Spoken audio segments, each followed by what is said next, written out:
السلام علیکم ویورز، اگر آپ ریاست بہاولپور کے بارے میں جاننا چاہتے ہیں کہ یہ کیسے وجود میں آئی اور اس کے بانی کون تھا تو اس ویڈیو کو اینڈ تک ضرور دیکھیں اور ہمیں سپورٹ کرنے کے لیے چینل کو سبسکرائب ضرور کر دیں۔ اور پاکستان کے صوبہ پنجاب کا ایک شہر ہے۔ قبل ازیں بہاولپور ایک شاہی ریاست تھی جو دریائے ستلج اور دریائے سندھ کے جنوبی کنارے پر پھیلی ہوئی تھی، جس کا دارالحکومت بہاولپور تھا۔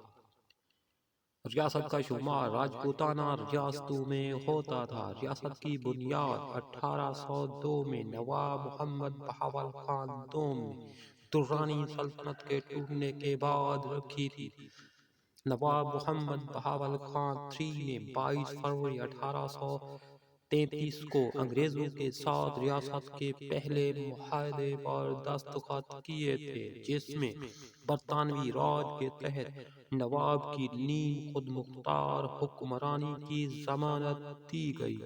ریاست نے 7 اکتوبر 1947 کو پاکستان کے ساتھ الحاق کیا اور اب یہ ریاست بہاولپور پاکستان کا حصہ ہے۔